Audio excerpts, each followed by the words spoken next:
Halo semua, ketemu lagi bersama saya Stefanus Medianto di YouTube channel saya.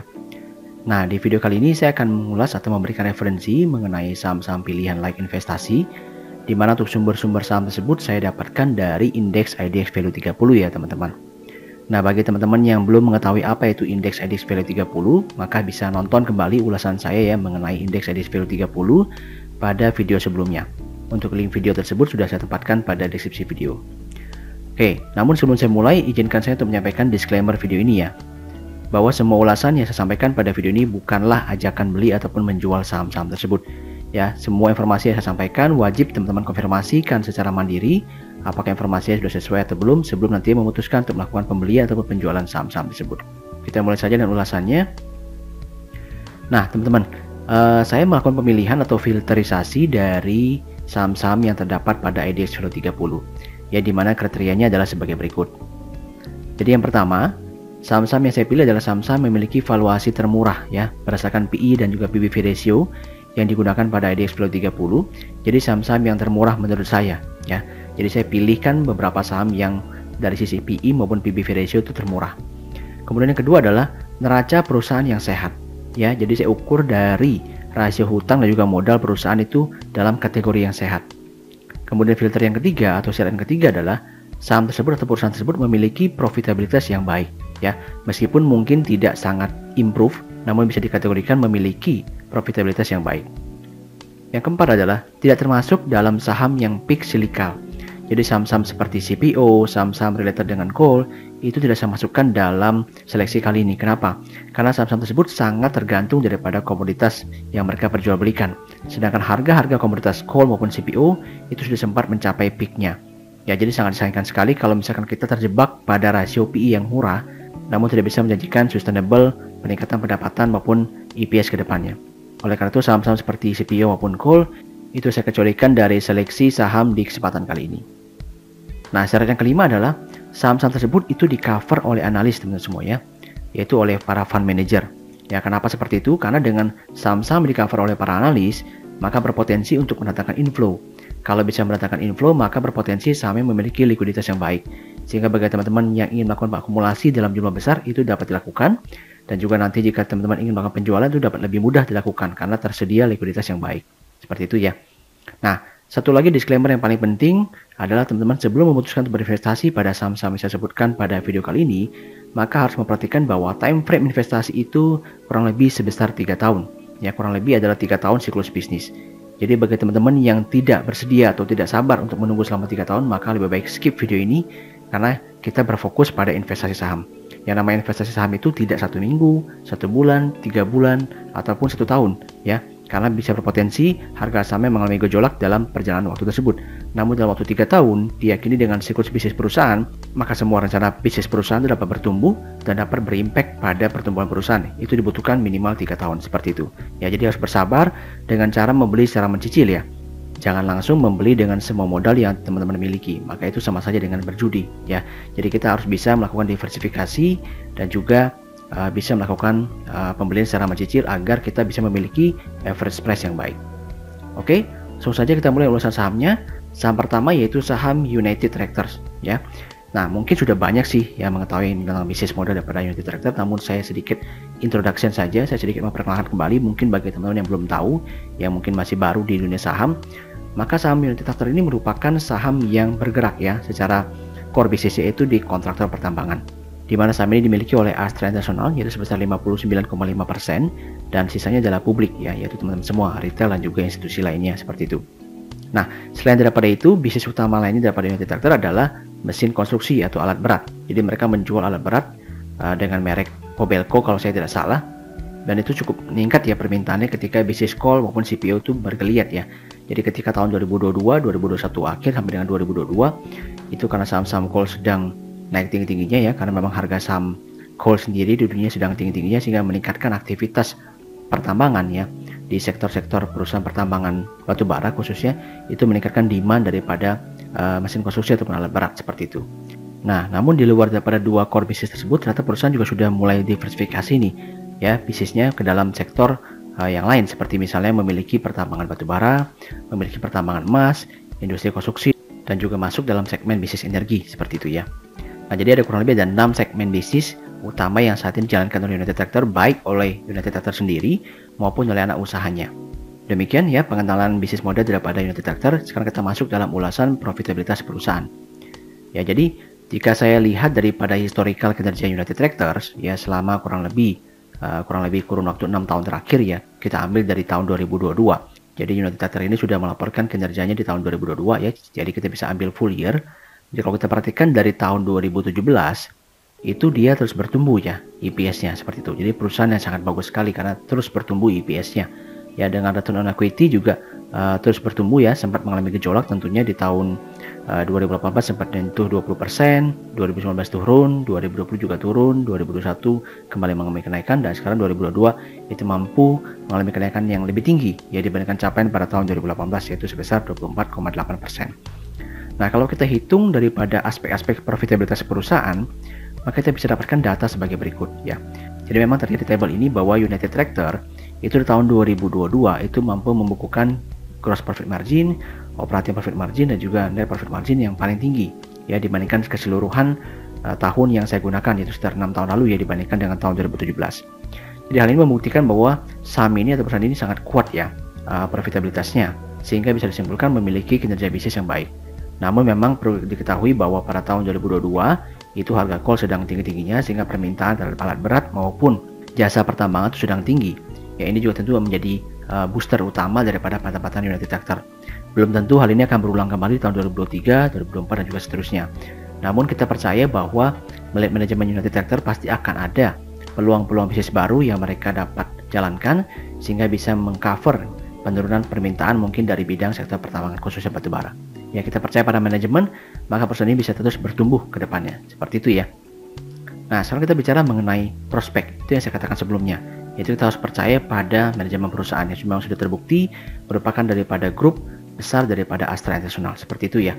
Nah, di sini bisa kita lihat bahwa terdapat berita terbaru daripada United Tractor di mana perusahaan ini menyiapkan dana sebesar 15 triliun ya, capex sebesar 15 triliun pada tahun 2023. Nah, kita bisa perhatikan sebagai berikut ya. Jadi informasi pertama adalah United Tractor itu akan mengeluarkan dana sebesar 220 juta US dollar yang ditujukan untuk melakukan pembangunan smelter nikel. Ya, jadi usai mereka melakukan akuisisi tambang dan juga smelter nikel Stargate. Jadi mereka akan mulai membangun smelternya ini di kurun waktu 2,5 sampai 3 tahun. Ya, jadi kurang lebih mungkin di tahun 2023 sampai dengan 2026 berarti seperti itu ya. Nah, itu saya katakan kenapa perusahaan ini memiliki prospek masa depan yang bagus. Jadi meskipun mungkin permintaan dari sektor pertambangan mengalami penurunan, namun akan ada segmen bisnis baru daripada United Tractor yang menggantikan hal tersebut, dan bukan tidak mungkin justru akan lebih tinggi ke depannya. Ya. Nah, berikutnya kita bisa lihat informasi sebagai berikut juga, bahwa hasil produksi daripada tambang ini itu diperkirakan akan mulai dicatat pada laporan keuangan perseroan pada pertengahan tahun depan. Ya, seperti itu ya. Nah, jadi meskipun pembangunan smelter itu kan mulai akan bertahap, ya, namun otomatis sebelum smelter terbangun tentu juga ada hasil tambang yang diperoleh kan dari smelter nikel seperti itu. Nah, ini juga sebuah clue bahwa ini akan mulai tercatat pada laporan keuangan perusahaan mulai pada pertengahan 2023. Sehingga dari sini kita bisa lihat bahwa nantinya di sektor pendapatan United Tractor akan sudah memiliki segmen bisnis pendapatan dari penjualan nikel seperti itu. Dapat menjadi cover daripada penurunan permintaan daripada sektor pertambangan batubara. Nah, itu yang akan kita perhatikan bagaimana impact-nya terhadap laporan keuangan United Tractor ke depannya. Tentu ini kita bisa lihat bahwa ini akan bisa menjadi booster ataupun kontributor utama bagi pertumbuhan perusahaan United Tractor ke depannya. Seperti itu ya. Nah, kemudian yang ketiga adalah, jadi dari public perusahaan ya bisa kita ketahui bahwa United Tractor juga sedang aktif nih mencari aset tambang nikel dan emas dengan cadangan minimal 200 ton. Jadi sekali lagi nih, ini merupakan salah satu upaya dari para manajemen perusahaan ya untuk meningkatkan atau memacu pertumbuhan perusahaan ke depannya. Dan mungkin ini juga akan menjadi salah satu story yang menarik nih bagi United Tractor ketika nanti diumumkan di market seperti itu ya. Karena jika saja ini berhasil, nanti diberitakan bahwa United Tractor berhasil melakukan pembelian aset tambang nikel, emas, dan juga tembaga ternyata gitu ya. Maka ini berpotensi nih untuk mengangkat harga sahamnya ke depannya. Seperti itu ya. Jadi prospeknya sangat bagus menurut saya, dalam waktu kurang lebih 2-3 tahun ke depan kita bisa melihat bagaimana perubahan pola bisnis ya, bagaimana perusahaan atau manajemen perusahaan mengatur segmen pendapatan mereka dari coal sehingga United Tractor tidak terlalu tergantung lagi pada coal. Ya, mereka sudah punya segmen bisnis lain yang bisa mengcover pendapatan mereka ke depannya. Seperti itu ya. Nah, sekarang kita akan lihat valuasinya teman semua ya. Jadi kalau saya ambil data dari Stockbit, kalau kita melihat data daripada PBV standard deviation, maka di sini saya bisa perhatikan bahwa di level current price ya ketika video ini saya buat ya, yaitu di level kurang lebih 26.825.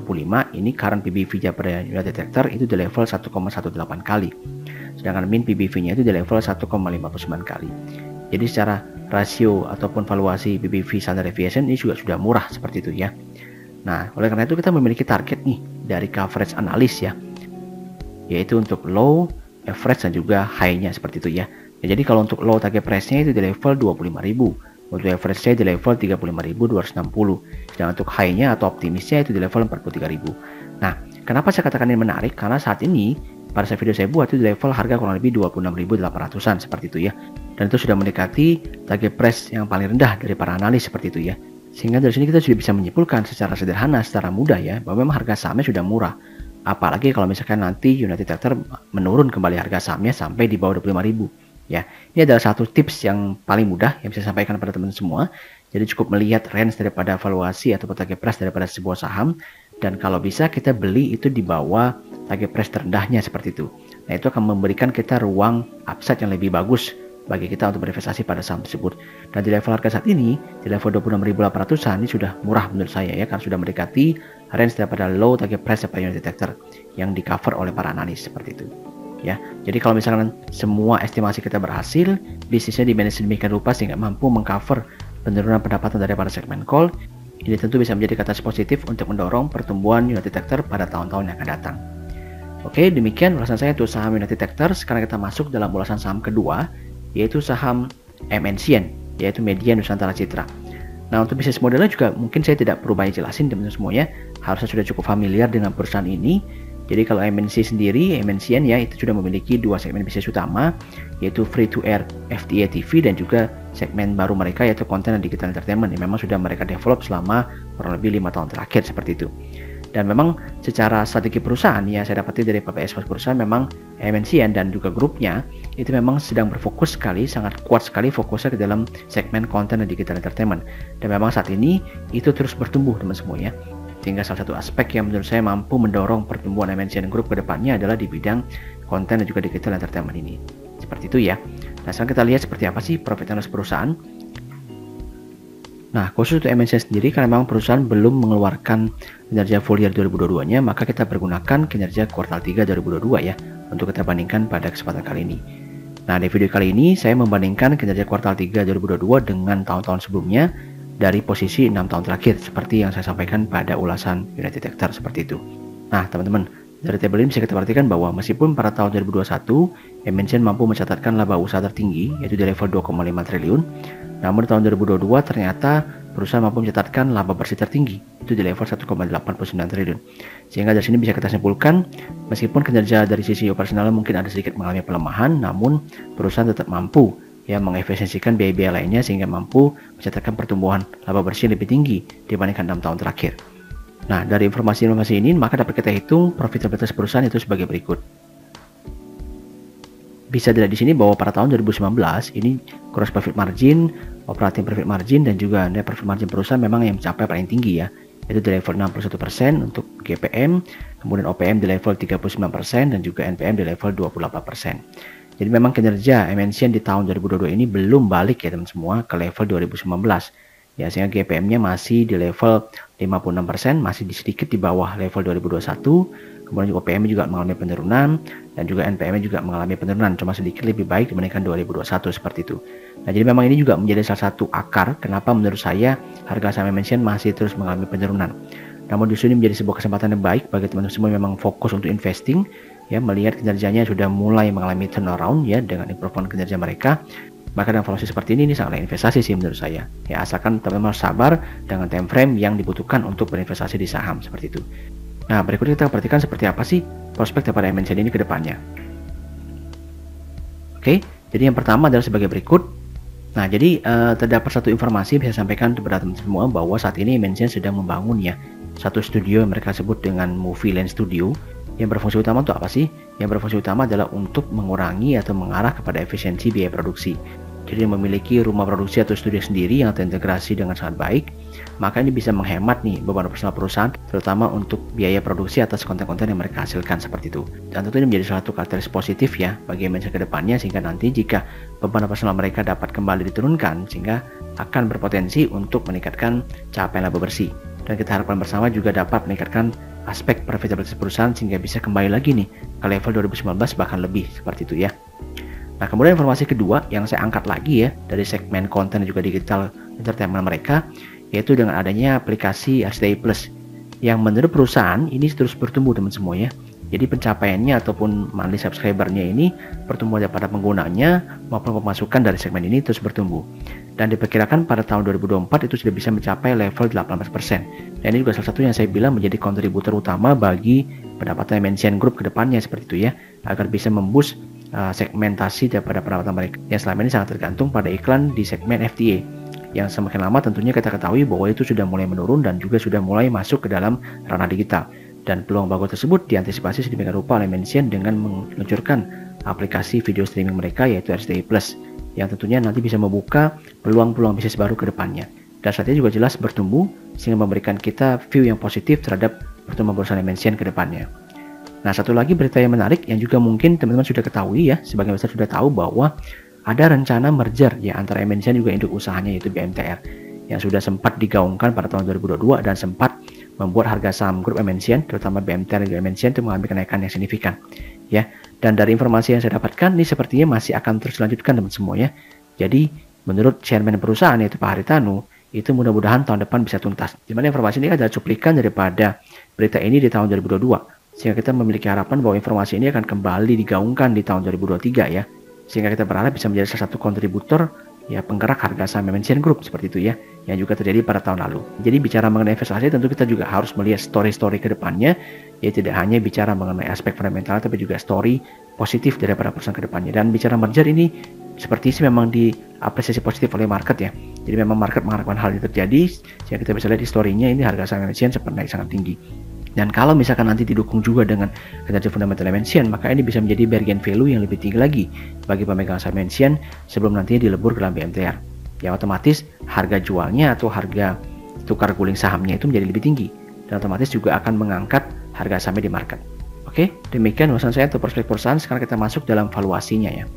Nah, sama seperti WNTR, saya dapatkan chart BV Standard Deviation dari Stockbit ya. Nah, di sini bisa saya dapatkan informasinya di mana pada video yang saya buat itu level harga MNCN di level 645. Ini menunjukkan current PBV di level 0,52 kali dibandingkan dengan min PBV-nya di level 1,19 kali selama 5 tahun terakhir. Jadi dari sini juga sudah jelas kita memiliki pandangan bahwa saham MNCN ini sudah murah teman semuanya. Nah, kemudian sekarang kita akan bandingkan kembali target price perusahaan nih dari coverage para analis ya. Nah, jadi bicara mengenai rentangnya terdapat 3 rentang lagi, yaitu untuk rentang terendahnya di level 990. Kemudian juga untuk average-nya di level 1160 dan juga untuk high-nya di level 1300. Nah, perhatikan sekali lagi bahwa harga saham MNCN sekarang sudah jauh di bawah rentang terendah daripada target price para analis seperti itu ya. Hal ini menunjukkan bahwa harga sahamnya sudah miring teman semua ya. Sudah undemanding kalau bahasa analis, berarti sudah murah.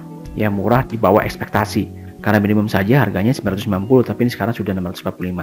Jadi sudah bisa memberikan ruang MOS ataupun upside yang bagus nih bagi teman-teman investor yang ingin berinvestasi pada saham ini. Sekali lagi ingat bahwa harus long term ya. Harus minimal 3 tahun dan lebih seperti itu yang untuk bisa memetik hasil daripada investasi di MNCN. Ya, jadi kalau misalkan tidak mampu sabar seperti itu, lebih baik avoid. Ya lebih baik trading saja. Tapi kalau memang memiliki dana lebih, dana dingin dan mampu bertahan sekitar 3 tahun lebih, maka boleh pertimbangkan untuk berinvestasi pada saham MNCN. Oke, demikian ya ulasan saya untuk saham MNCN. Dan sebelum saya masuk dalam ulasan saham ketiga atau saham terakhir dari video kali ini, saya ingin memberikan informasi pada teman semua bahwa saya juga memiliki free channel Telegram ya teman semua. Di mana pada channel Telegram tersebut saya akan memberikan berbagai macam update teknikal saham, tentunya update teknikal dari saham-saham yang saya informasikan pada video kali ini, free rekomendasi serta informasi market update dan juga konten-konten edukasi lainnya yang bermanfaat bagi teman semua. Ya, untuk link join tersebut sudah saya sertakan pada deskripsi video. Dan juga untuk teman-teman yang ingin membuka akun sekuritas, maka bisa mempertimbangkan untuk membuka akun Henan Putira Sekuritas ya melalui SM Saham ya di nomor WhatsApp sebagai berikut. Oke, kita lanjutkan untuk ulasan saham terakhir yaitu saham BBTN, yaitu Bank Tabungan Negara. Nah, untuk bisnis modalnya juga sekali lagi tidak perlu saya panjang lebar sampaikan ya, bahwa ini memang segmen bisnis daripada BTN ini memang secara khusus adalah menyasar segmen KPR, ya, ataupun pinjaman perumahan seperti itu ya. Dan BBTN sendiri menjadi salah satu bank BUMN yang memang difokuskan ya pada segmen KPR ini ya, sehingga diharapkan mampu mempush ya permintaan ataupun pembelian perumahan oleh masyarakat Indonesia seperti itu ya, dengan berbagai macam program baik dari pemerintah maupun dari swasta yang bisa diambil kesempatannya oleh BBTN ya.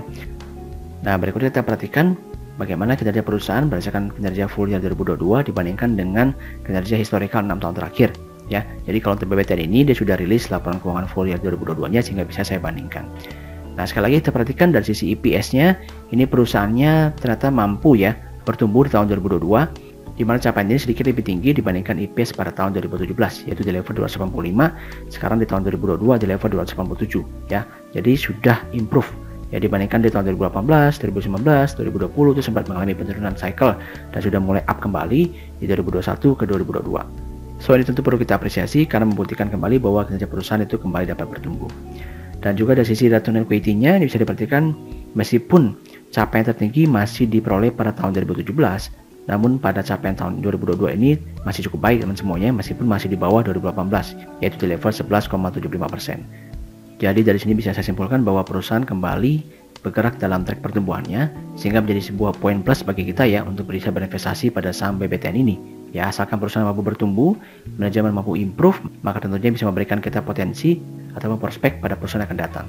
Oke, nah kalau kita hitung profitabilitas perusahaan yaitu sebagai berikut. Nah, jadi kalau kita perhatikan memang secara profitabilitas ya masih sejalan. Itu di tahun 2017 ini mencapai profitabilitas tertinggi yaitu di pos OPM dan juga NPM ya. Namun di tahun 2022 juga sebenarnya tidak jelek ya, di mana ini sudah lebih tinggi dibandingkan 2020-2021 meskipun masih sedikit lebih rendah dibandingkan 2018 ya untuk OPM-nya. Kalau untuk GPM-nya sudah lebih tinggi dan juga untuk NPM-nya juga masih lebih rendah dibandingkan 2018 dan 2017. Nah, jadi sekali lagi dengan melihat arah pertumbuhan BBTN yang sudah growth on the track ya menurut saya ya, maka otomatis ini menjadi salah satu saham yang perlu kita pertimbangkan ya. Jika memang dia sudah murah, maka perlu kita pertimbangkan untuk berinvestasi bagi yang memang suka pada saham perbankan BUMN, di mana ini termasuk salah satu saham small cap bank BUMN yang bisa dipertimbangkan nih untuk diinvestasikan. Nah, berikutnya kita perhatikan seperti apa sih prospek perusahaan ini ya. Nah, kembali lagi tidak jauh-jauh teman semuanya dari bisnis modelnya. Nah, seperti pada informasi yang disampaikan pada public expert perusahaan bahwa di tahun 2022 dan ke depannya itu backlog perumahan masih sangat tinggi, yaitu sebesar 10,7 juta segmen permintaan perumahan dari sektor rumah tangga. Sehingga ini jelas masih sangat-sangat besar sekali potensi pasar yang mampu diraih ataupun dijangkau oleh BBTN ke depannya. Nah, sedikit informasi juga bahwa sebenarnya rasio KPR Indonesia ini paling rendah teman semuanya dibandingkan negara-negara di ASEAN seperti itu ya. Nah, bisa dari sini bahwa memang Singapura paling tinggi, ya wajar sih karena memang jumlah penduduk mereka sedikit ya. Namun Malaysia, Thailand, dan juga Filipina masih di atas kita. Oleh karena itu memang jumlah pemilikan perumahan di Indonesia memang masih sangat-sangat rendah dibandingkan jumlah masyarakatnya. Oleh karena itu pemerintah juga menjalankan berbagai macam program yang tentunya salah satu proksinya adalah BBTN ya untuk menjangkau segmen tersebut dan berharap kontribusi daripada PDB Indonesia itu bisa naik 4% dari segmen KPR. Ya otomatis ini akan menjadi tabungan kan, akan menjadi booster ataupun katalis yang bagus bagi pertumbuhan BBTN ke depannya karena proksinya pasti akan salah satunya melalui BBTN yang memang difokuskan pada bidang segmen perumahan. Ya, otomatis maka saya bilang tadi bahwa ini jadi salah satu trigger dukungan dari pemerintah terhadap saham BBTN yang bisa berpotensi tentunya kita harapkan mengangkat harga saham ini ke depannya. Dan jika kita mengaca pada visi perusahaan sendiri pada tahun 2025 bahwa mereka akan menjadi to be the best mortgage bank in the Southeast Asia, dan tentunya dari sisi perusahaan sendiri memiliki berbagai macam rencana-rencana perusahaan ke depannya yang tentunya akan bisa mengembangkan atau meningkatkan pertumbuhan perusahaan ke depannya. Dan dari tabel ini bisa kita perhatikan bahwa perusahaan sendiri menargetkan di tahun 2021 sampai dengan 2025 mampu menyalurkan KPR sebanyak 1,32 juta unit ya, dengan pertumbuhan rata-ratanya di level 21,3%. Nah, tentu kita harapkan dengan target seperti ini ya, dengan pencanangan yang menurut saya cukup optimis ya di level 21,3%, maka memang ada harapan nih BBTN mampu membukukan IPS dan juga profitabilitas yang jauh lebih baik lagi dibandingkan tahun 2022 ya pada tahun-tahun yang akan datang. Sehingga kalau memang valuasinya murah, maka ini menjadi satu saham yang perlu dipertimbangkan bagi teman-teman yang memang menyukai berinvestasi pada saham small cap bank BUMN seperti itu ya. Nah, berikutnya kita akan lihat seperti apa valuasi daripada BBTN ini ya untuk mengkonfirmasi apa yang saya sampaikan sebelumnya. Nah, sekali lagi kita lihat daripada chart daripada PBV standard deviation. Di sini pada video ini saya buat ini harga BBTN di level Rp1.275. Sehingga untuk current PBV-nya itu berada di level 0,69 kali, sedangkan untuk mean PBV-nya di level 0,93 kali. Nah, jadi dari chart ini saja sudah bisa kita lihat bahwa saham BBTN ini sudah murah secara valuasi PBV, ya karena minnya saja 0,93, seperti itu ya. Nah, sekali lagi kalau kita lihat dari sisi target price daripada para analis, ini dengan 3 range bisa kita perhatikan sebagai berikut, yaitu untuk low levelnya di level 1250, untuk average di level 1825, dan untuk high-nya di level 2410. Nah, dan di level harga saat ini, di level 1275, ini kondisinya mirip-mirip seperti UNTR, yaitu berada di range low-nya daripada target price para analis. Sehingga ya bisa saya sampaikan bahwa harga sahamnya memang sudah murah gitu ya. Jadi kalau di bawah range tersebut, apalagi di bawah 1250 itu akan dikatakan bisa lebih murah lagi. Ya, sehingga berpotensi bisa mendatangkan inflow ke dalam saham ini. Oke, demikian ya ulasan saya untuk 3 saham pilihan yang bisa dipertimbangkan untuk menjadi saham investasi teman-teman semua. Sekali lagi perhatikan informasi yang saya sampaikan. Saya harapkan teman-teman mengkonfirmasikan secara mandiri informasi-informasi tersebut, dan juga perhatikan sekali lagi bahwa time frame investasi itu harus butuh 3 tahun minimal ya. Dan juga jangan dibeli secara all in, jangan dibeli dengan semua dana, tapi beli secara mencicil. Dan jika memang jelas ada yang kurang jelas, maka silakan tonton kembali video ini dari awal hingga akhir agar bisa mendapatkan informasi yang lebih lengkap sebelum nanti memutuskan untuk membeli ataupun menjual saham-saham tersebut. Dan juga untuk teman-teman yang tidak sengaja mampir di YouTube channel ini, saya minta dukungan untuk subscribe, like, dan juga nyalakan lonceng notifikasinya agar bisa terus mendapatkan update-update video dari saya. Oke, thanks for watching dan see you in the next video.